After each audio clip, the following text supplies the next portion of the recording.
The arrival. In my 300 years as senior professor of comparative sports theory at the Galactic Academy of Athletic Excellence, I had never encountered anything quite as perplexing as human rugby. The story of how this primitive birth sport revolutionized our understanding of athletic competition began, like many great scientific discoveries, with what we thought was a mistake. The acceptance letter shouldn't have gone out. That was the first thing my colleagues reminded me of when Jake O'Malley's application crossed my desk. The human's credentials were impressive enough: triple PhD in xenokinetics, advanced biomechanics, and something called sports psychology, that none of our databases could properly categorize. But humans weren't supposed to be eligible for admission to the academy. Their species was barely a millennium into space travel, and their sporting traditions were considered, well, barbaric would be the polite term. It must have been a glitch in the quantum sorting algorithm, Professor Xylith insisted, their crystalline form vibrating with distress as we reviewed the application. We can simply send a polite rejection citing administrative error. I extended my primary teaching tentacle to manipulate the holographic display, rotating Jake's application in three-dimensional space. Something about it intrigued me.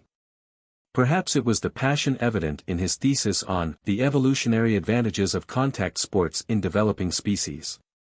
Or maybe it was simple curiosity. In 3 centuries of teaching, I'd never had the opportunity to study human athletic traditions up close. The letter has already been sent, I noted, watching the quantum timestamp pulse steadily. And according to Galactic Educational Statute 7249b, once an acceptance is issued, it can only be rescinded for cause. Being human isn't cause enough. Professor Xylith's crystalline structure refracted light in patterns that indicated extreme skepticism. I made a decision that would, though I didn't know it then, change the course of sporting history throughout the known galaxy. Let's see what he brings to our program. Jake O'Malley arrived 3 standard weeks later, carrying what our security scanners initially classified as a potential biohazard. It took 15 minutes of explanation before they would allow his rugby ball through the checkpoint. I was waiting in the arrival chamber, along with a small delegation of faculty members who couldn't quite disguise their morbid curiosity about our first human student. He was shorter than I expected. The xenobiological briefings had prepared us for a towering monster of dense muscle and primitive aggression. Instead, we got a compact, cheerful being whose most immediately threatening feature was his enthusiastic smile. Professor Kriol. He extended his hand in what I would later learn was a traditional human greeting. I can't tell you what an honor it is to be here. Your paper on the metaphysical implications of zero-gravity chess was revolutionary. I politely extended a teaching tentacle, careful to maintain the proper distance for interspecies interaction. Welcome to the Galactic Academy of Athletic Excellence, Mr. O'Malley. I trust your journey was. Please, call me Jake, he interrupted, still grinning. And the journey was fascinating. Did you know your transport ships don't have any exercise facilities? I had to improvise with resistance bands in my cabin. Pretty sure I confused the ship's AI when I started doing burpees. Professor Xylith's crystalline form emitted a subtle harmonic that, in our species, indicated deep concern. You, deliberately exercised during space travel? For what purpose? Keeping fit. Jake patted his midsection. Can't let yourself get soft, especially not before the academic year starts. Speaking of which. He held up the leather ellipsoid that had caused such consternation at security. I don't suppose there's anywhere I could practice a bit of rugby while I'm here. The silence that followed was profound enough to be measured on seismic equipment. Mr. O'Mall. Jake, I began carefully, the Academy's sporting facilities are equipped for all recognized forms of athletic competition. Zero-gravity chess, quantum gymnastics, psychic table tennis. But no rugby pitch. Jake's enthusiasm didn't dim a whit. No worries, I'm sure we can figure something out. Maybe start with touch rugby, ease everyone into it.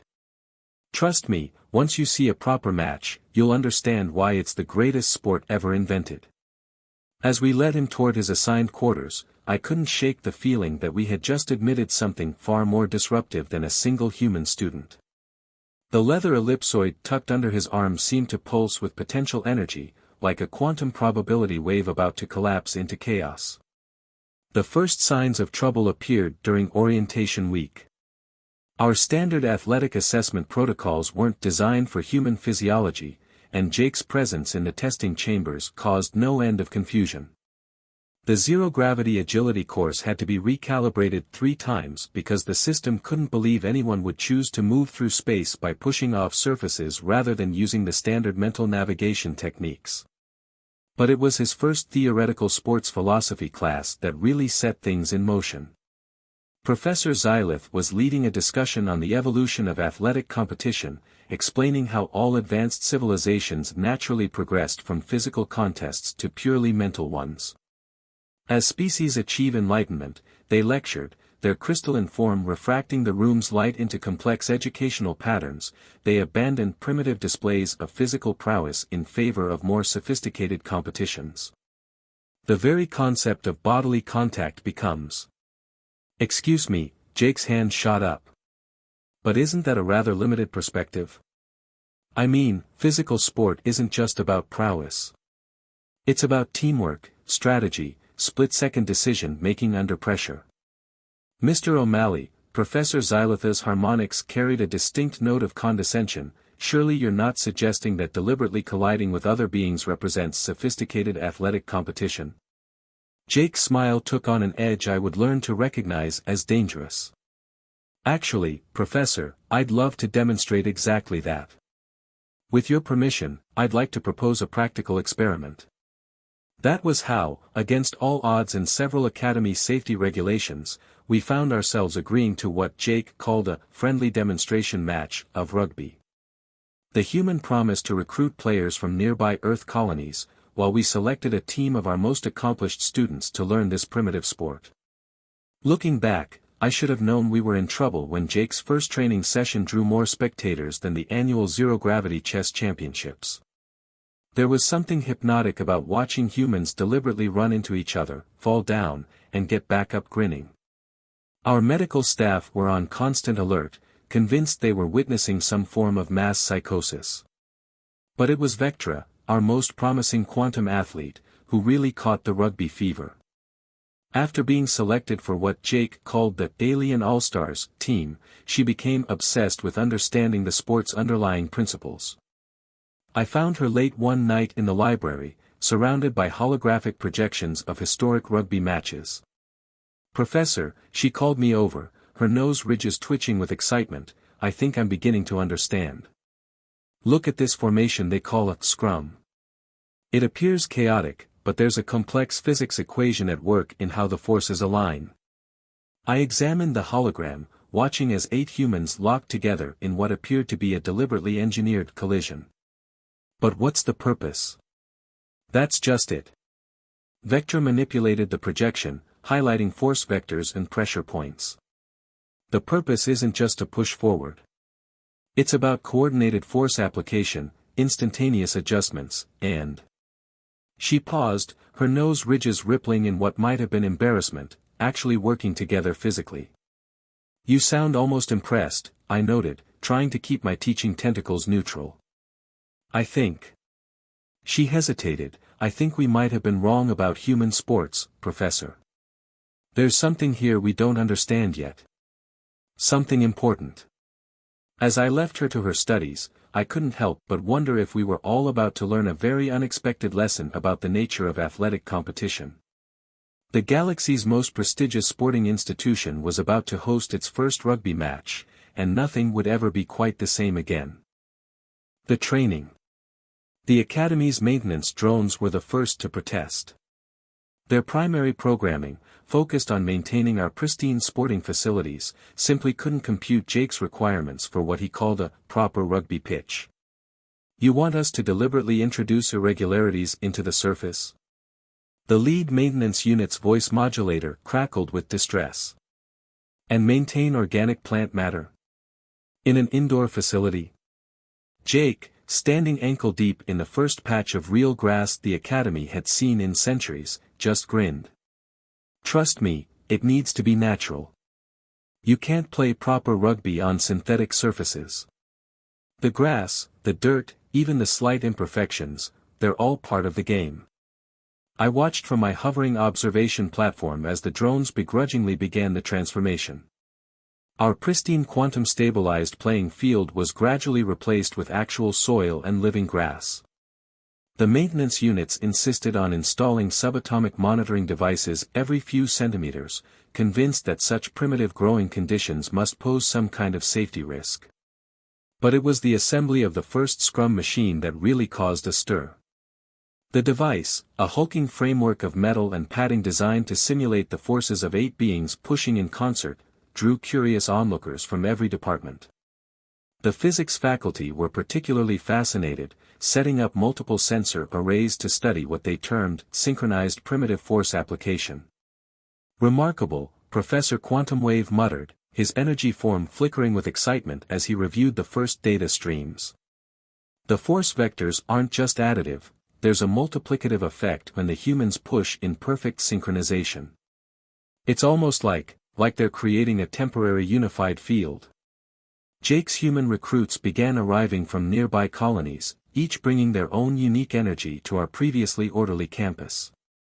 They came in all shapes and sizes, defying our xenobiologists' attempts to categorize the optimal rugby physique. Some were built like gravitational singularities, dense and immovable. Others were as quick as quantum particles, seemingly able to change direction faster than our tracking systems could follow. The alien team, led by Vectra, approached their training with characteristic academic rigor.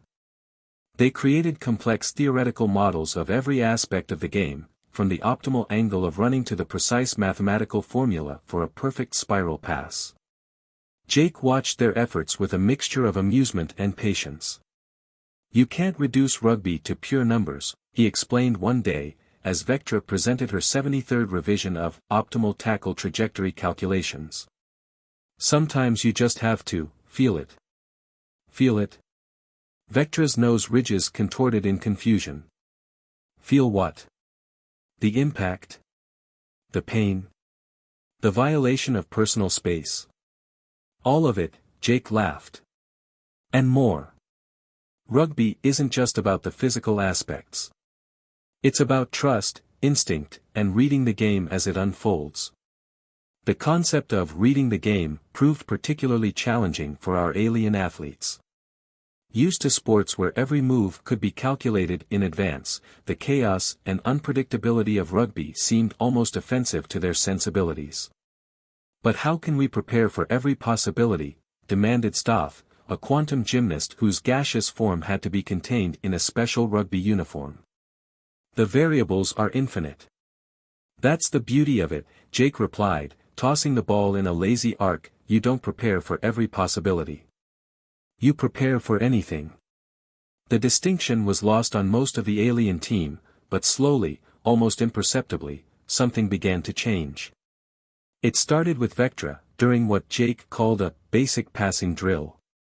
The team was arranged in a line, running forward while passing the ball back, a concept that initially caused our physics department to file a formal protest about the violation of logical spatial progression. Vectra, who had spent weeks calculating the optimal force and trajectory for each pass, suddenly did something unexpected. As the ball came to her, instead of following her carefully plotted formula, she simply passed it. No calculations. No trajectory analysis. Just a fluid, instinctive movement that sent the ball spinning perfectly into her teammates' hands. The look of shock on her face was matched only by her excitement. I felt it," she exclaimed, her nose ridges quivering with emotion. "For a moment, I didn't think about the mathematics at all. I just knew." Jake's grin threatened to escape the confines of his face. "That's it. That's exactly it. Rugby isn't about thinking, it's about feeling and reacting."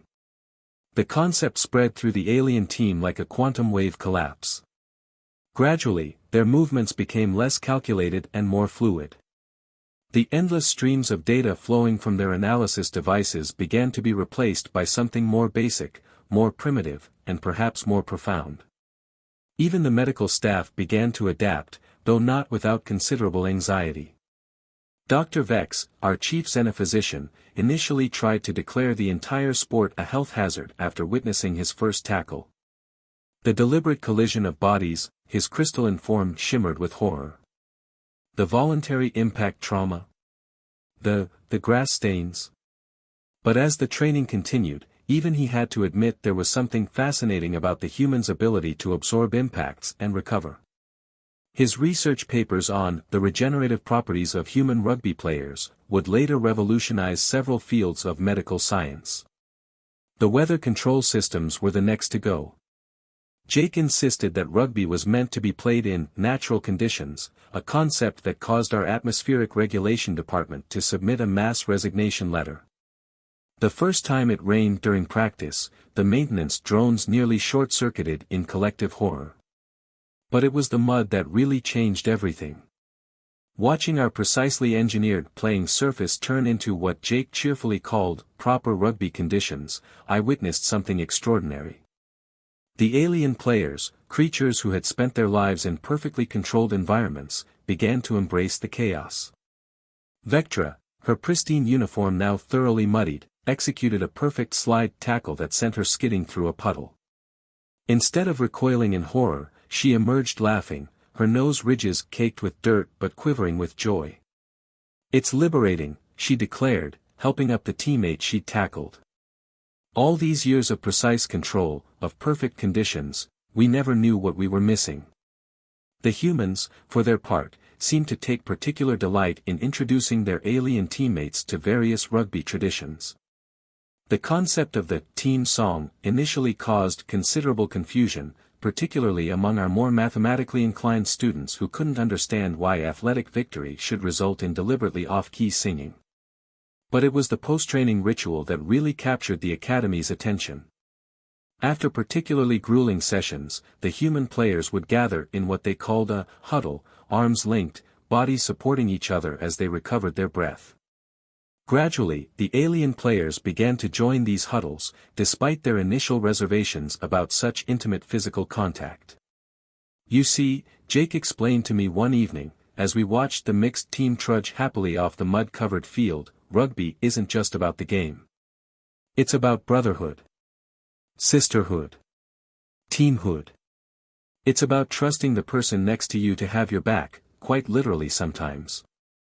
I found myself nodding, my teaching tentacles swaying thoughtfully. "You're creating something more than just athletes, aren't you?" His smile turned knowing. "Now you're starting to understand, Professor. Rugby isn't just a sport, it's a way of bringing people together. Even if those people happen to be from different planets." As the training period drew to a close, it became clear that something unprecedented was taking shape on our muddy rugby pitch. The upcoming match wouldn't just be a demonstration of a primitive Earth sport, it would be a test of whether beings from radically different evolutionary backgrounds could truly come together as a team. The galaxy's first interspecies rugby match was approaching, and with it, a chance to prove that sometimes the most primitive approaches to sport might contain the most sophisticated truths of all. The match. Match day arrived with what the Academy's meteorological department termed catastrophic atmospheric anomalies, but what Jake simply called perfect rugby weather. Dark clouds loomed over our normally pristine campus, promising the kind of precipitation that had our maintenance drones preemptively booking therapy sessions. The crowd that gathered around our muddy pitch was unlike anything the Academy had seen in its centuries-long history. Students and faculty from every department packed the stands, their various appendages, tentacles, and energy fields quivering with anticipation. Even the Board of Governors had turned out in full force, though they insisted on watching from behind a quantum-reinforced protective barrier. "Interesting turnout," Jake remarked as we stood in the newly constructed locker room, watching the stands fill through a holographic feed. "For a species that thinks rugby is primitive, they sure seem curious about it." I adjusted my ceremonial teaching tentacles, trying to maintain some semblance of academic dignity. Curiosity is the foundation of all scientific advancement, Mr. O'Malley. Even if the subject matter is. I watched as one of his human players performed something called a warm-up burpee that made our medical staff wince collectively, unconventional. The mixed team of humans and aliens was gathering for their final preparations. Vectra, her nose ridges already quivering with pre-match excitement, was leading the alien contingent through what she called calculated chaos preparation exercises. The humans, meanwhile, were engaged in their own mysterious pre-match rituals, which seemed to involve a lot of shouting, jumping, and slapping each other on the back. Remember, Jake addressed the combined team, this isn't just about showing them a game. This is about showing them what happens when different species come together and trust each other. When we put aside our differences and play as one.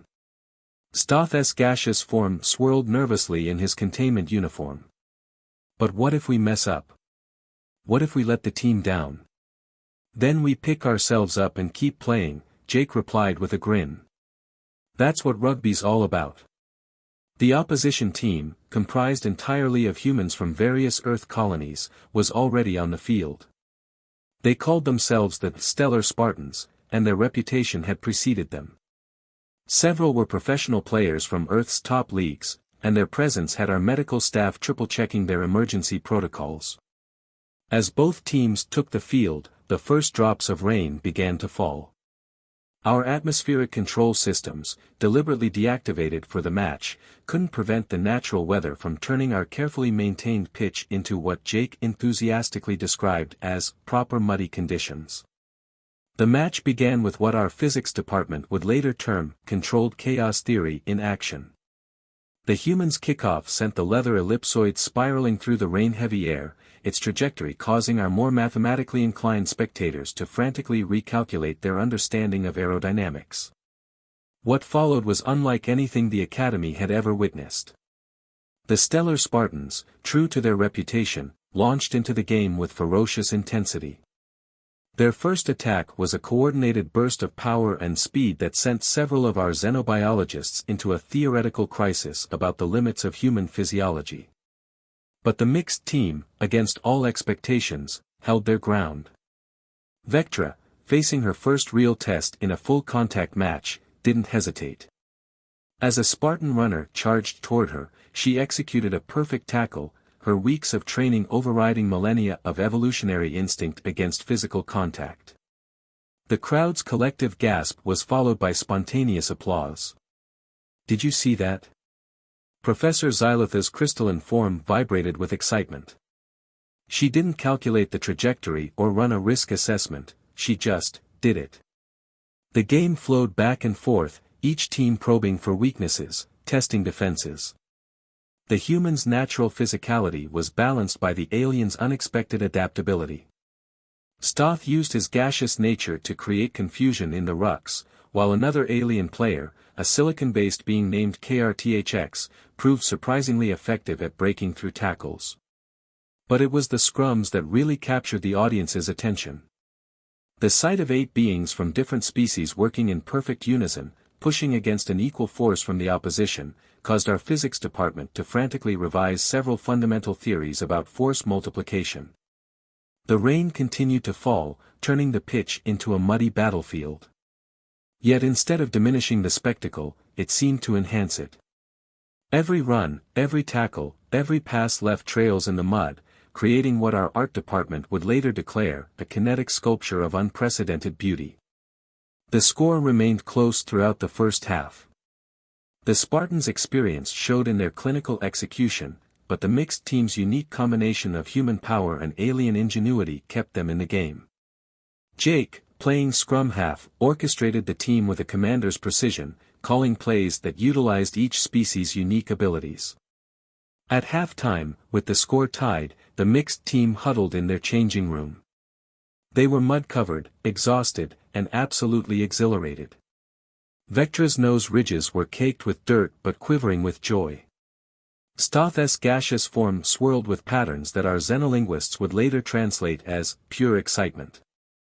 This, Jake declared, looking around at his mud-splattered teammates, is what rugby's all about.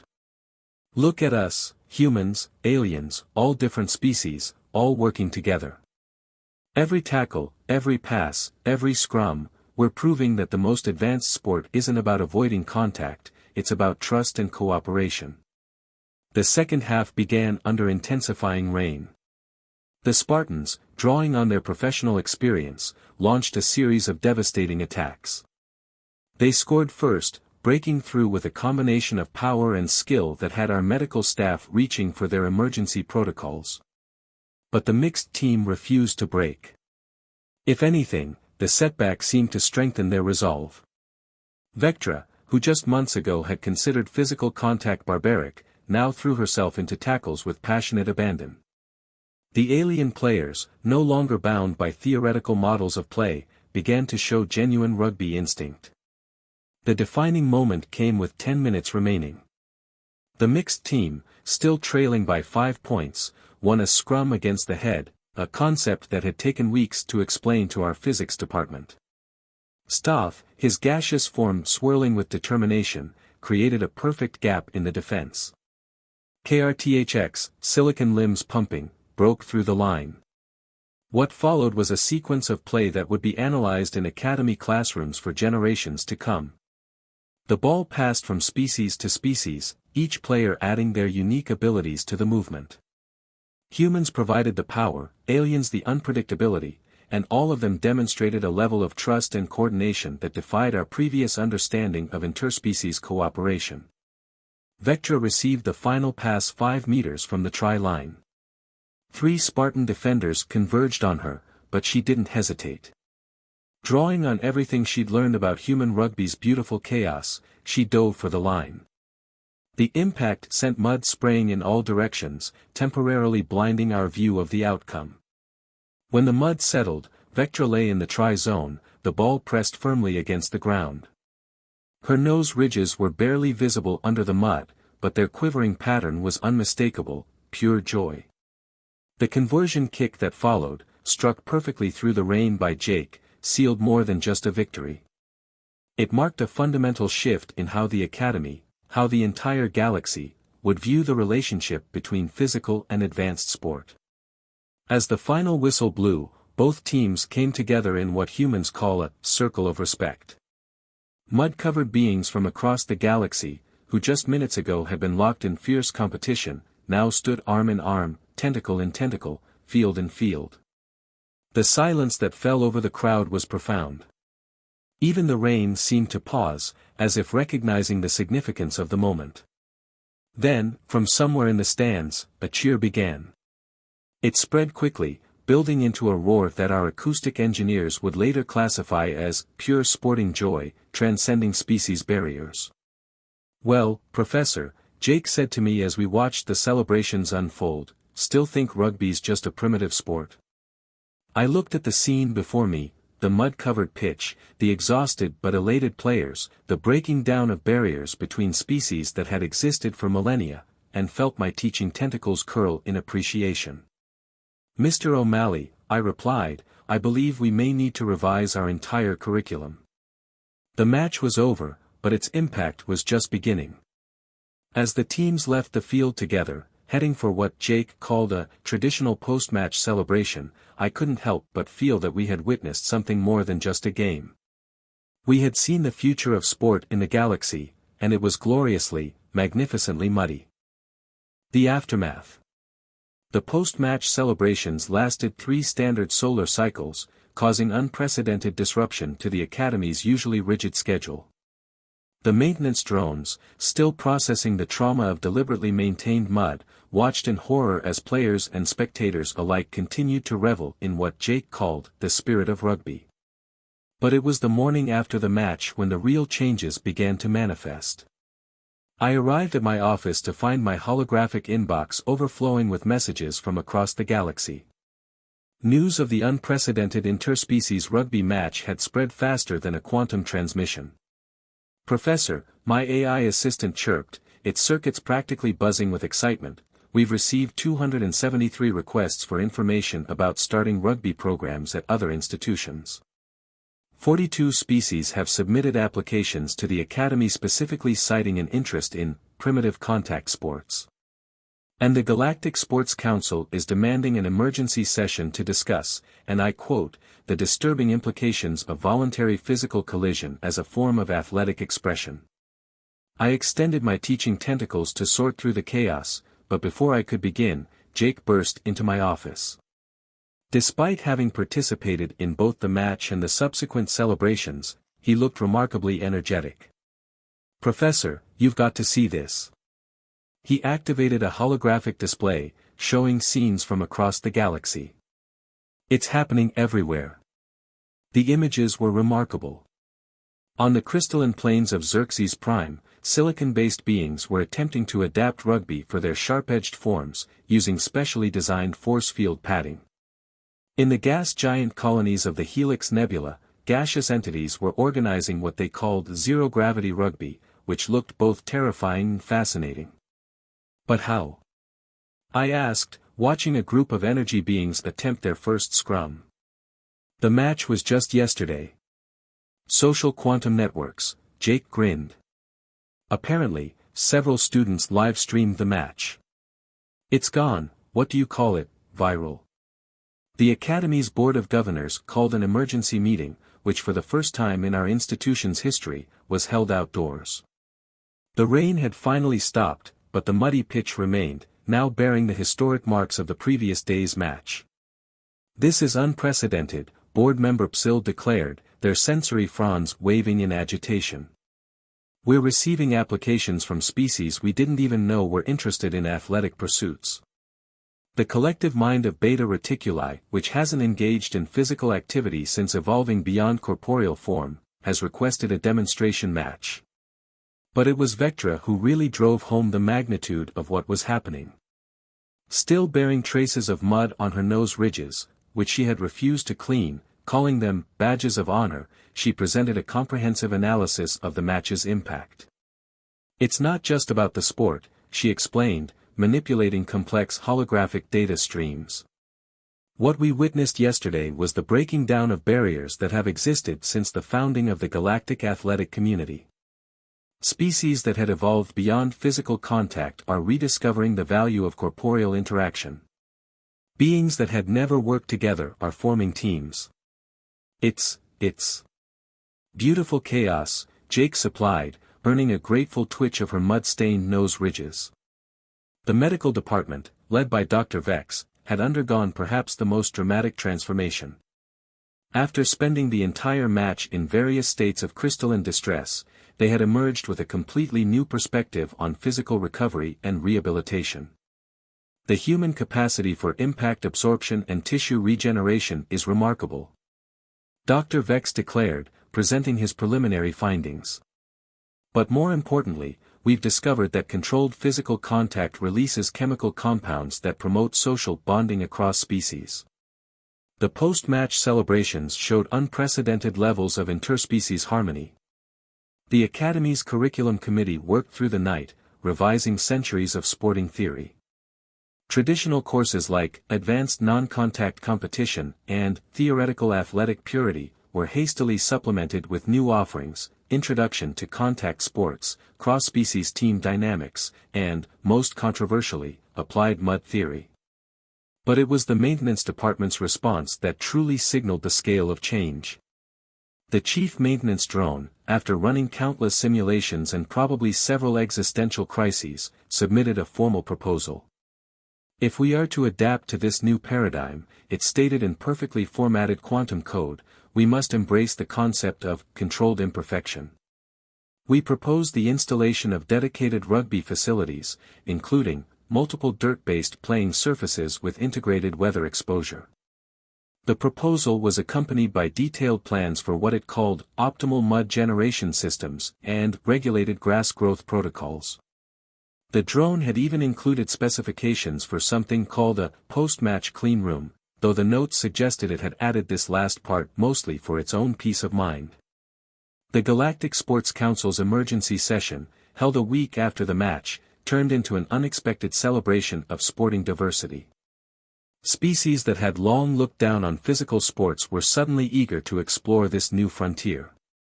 The council's main chamber, traditionally a place of quiet contemplation and theoretical debate, echoed with excited discussions about scrums, rucks, and mauls. "But how do we standardize this?" one council member asked, their energy form flickering with concern. "Different species have different physical capabilities, different anatomical structures. That's the beauty of it," Jake explained, having been invited to address the council. "Rugby's already adapted to different styles and abilities on Earth. We can create variations for different species while keeping the core principles, teamwork, respect, and the joy of playing together." The council's final resolution, passed unanimously, officially recognized rugby as a legitimate form of advanced athletic expression. More significantly, it established the Interspecies Rugby Federation, with a mandate to promote and develop the sport across the galaxy. Back at the academy, the changes were even more profound. The once pristine corridors now regularly echoed with the sound of rugby balls being passed back and forth. Students who had never experienced physical contact sports were organizing impromptu touch rugby games between classes. Even Professor Xylith, once the staunchest critic of primitive sports, was seen attempting to explain the concept of a dummy pass to a group of quantum physics students. The maintenance drones, showing remarkable adaptability, had begun to take pride in their mud management skills. They developed increasingly sophisticated algorithms for achieving what they termed optimal playing surface degradation, and were even heard discussing the aesthetic qualities of different mud consistencies. But perhaps the most significant change was in how different species interacted. The physical barriers that had long separated various beings began to break down. Species that had evolved beyond physical form found ways to participate, leading to fascinating adaptations of the sport. Energy beings developed a version using quantum fields, while collective consciousnesses explored the possibilities of synchronized group play. 1 month after the match, I found Jake watching a training session from my hover platform. Below us, a mixed group of students, some humanoid, some gaseous, some purely energy-based, were practicing passing drills in the rain. "Did you expect any of this?" I asked, gesturing at the scene before us. He smiled, but this time it wasn't his usual grin. It was something more thoughtful, more profound. "I hoped for it, Professor. Rugby has always been about more than just the game. It's about bringing people together, breaking down barriers, showing that we're all capable of more than we think we are." As if to emphasize his point, Vectra executed a perfect behind-the-back pass to an energy being, who transformed their field to cradle the ball before passing it to a silicon-based player. The move would have been impossible a month ago, not just physically, but conceptually. "You know," Jake continued, watching the practice with evident satisfaction, "there's an old Earth saying about rugby, the game they play in heaven. Looks like we've just expanded the definition of heaven to include the whole galaxy." I found my teaching tentacles waving in agreement. The galaxy's sporting culture was transforming before our eyes, and somehow, improbably, it had all started with a leather ellipsoid and a muddy pitch at our previously pristine academy. The legacy. 20 years have passed since that first historic rugby match at the Galactic Academy of Athletic Excellence, and I find myself reflecting on how a single, primitive, sport managed to revolutionize our understanding of athletic competition and interspecies cooperation. The changes began slowly but spread inexorably across the galaxy like ripples in a quantum field. The Interspecies Rugby Federation, once viewed as an amusing novelty, has grown into one of the most influential sporting organizations in known space. Its headquarters, built on the Academy's original muddy pitch, much to the continued distress of our original maintenance drones, now hosts delegates from over 10,000 worlds. Looking back, Jake told me during a recent visit, his hair now gray but his enthusiasm undimmed, even I couldn't have predicted how far this would go. We were watching the finals of the Galactic Rugby Championship from the Academy's new observation deck. Below us, teams representing the combined physical entities and the unified energy collectives were engaged in what commentators were calling the greatest match in the history of multidimensional sport. The game had evolved in fascinating ways. Energy beings had developed techniques to temporarily manifest physical forms for scrums and rucks, while silicon-based players had mastered the art of crystalline phase shifting for perfectly timed passes. Even the collective consciousnesses, who had initially struggled with the concept of individual physical action, had found their niche in the sport's strategic elements. Remember when we thought rugby was just about physical contact? I mused, my teaching tentacles swaying nostalgically. How wrong we were. Jake nodded, watching as a gaseous entity performed a perfectly executed cross-field kick to a quantum phase receiver. It was never just about the physical aspect. Rugby showed the galaxy something it had forgotten, the joy of working together, of trusting each other, of pushing beyond what we thought possible. The academy itself had been transformed. Our curriculum now balanced traditional non-contact sports with a wide range of physical activities. The once controversial, applied mud theory, had become one of our most popular courses, with Professor Vectra. Yes, she had earned her full professorship, regularly having to add extra sessions to accommodate demand. Professor, she would tell her students, her nose ridges still bearing the faint marks of that first historic match, mud isn't just a state of matter. It's a metaphor for life itself, messy, unpredictable, and absolutely essential for growth. The maintenance drones, in perhaps the most surprising development, had become leading experts in what they termed optimal environmental degradation dynamics. Their papers on mud consistency and grass root systems were required reading at scientific institutions across the galaxy. They had even developed a philosophical approach to their work, embracing the concept of beautiful imperfection in sporting surfaces. But the most profound changes weren't in the sporting arena at all. The principles of rugby, teamwork, trust, and respect across species boundaries, had begun to influence galactic society in unexpected ways. Diplomatic Corps started incorporating rugby-style team-building exercises. Conflict resolution specialists studied the sport's ability to channel aggressive impulses into cooperative achievement. The Galactic Council, once skeptical of any sport involving physical contact, now opened every session with a moment of recognition for the rugby principle, the idea that different species working together could achieve more than any could alone. Even the physics community had been revolutionized. The study of how different species could coordinate their actions in a rugby match had led to breakthroughs in unified field theory and multidimensional coordination. A team of quantum physicists had recently published a paper titled The Rugby Paradigm, a new model for understanding universal cooperation. Dr. Vex, whose initial horror at rugby's physical nature had given way to fascinated study, had established the Institute for Contact Sport Medicine. His research into how different species adapted to physical interaction had revolutionized our understanding of xenobiology. What we originally saw as primitive brutality, he explained during a recent lecture, his crystalline form shimmering with excitement, was actually a sophisticated system for building trust and cooperation across species barriers. The physical contact in rugby serves as a catalyst for deep psychological and social bonding. The annual academy enrollment now included species we had never imagined would be interested in sports.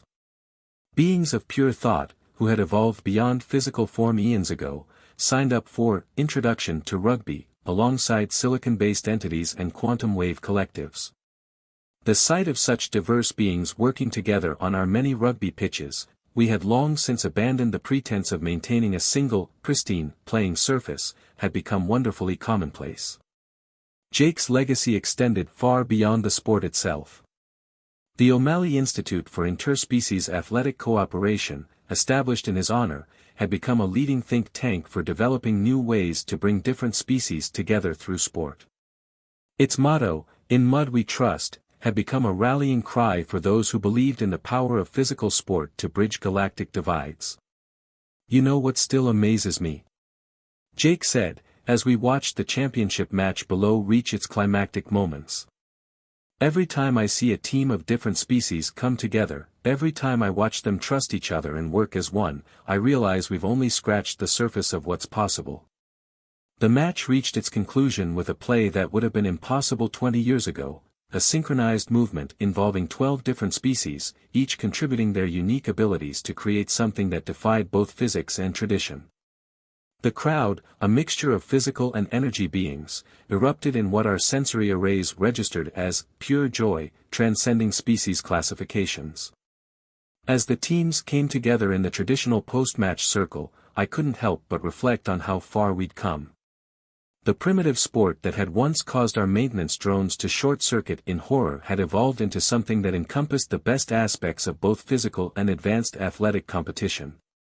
"Professor," Jake said, a familiar glint in his still bright eyes, "I've been thinking about another Earth sport called cricket. It's got this thing called a tea break in the middle of the game." I felt my teaching tentacles curl in amused resignation. "Mr. O'Malley, perhaps we should let the galaxy fully digest rugby before we introduce them to another Earth sport." He laughed, the same infectious sound that had first challenged our preconceptions 2 decades ago. "Fair enough, Professor. But just wait, in another 20 years, you might see energy beings taking tea breaks between quantum plays." Looking out over the Academy grounds, where beings from across the galaxy were engaged in various forms of rugby practice, I couldn't dismiss the possibility. After all, if a primitive sport involving an leather ellipsoid could revolutionize galactic society, anything was possible. The legacy of that first muddy match continues to evolve, reminding us that sometimes the most advanced form of sport isn't about avoiding contact or maintaining perfect conditions. Sometimes it's about embracing the chaos, trusting each other, and being willing to get a little mud on your nose ridges, or whatever appendages you happen to have. And as I watch the next generation of students, from species we once considered incompatible, come together on our many rugby pitches, I can't help but think that perhaps this was what sport was always meant to be, not a demonstration of superiority, but a celebration of our differences and our ability to work together. The galaxy's sporting future turned out to be gloriously, magnificently muddy, and we wouldn't have it any other way. The end.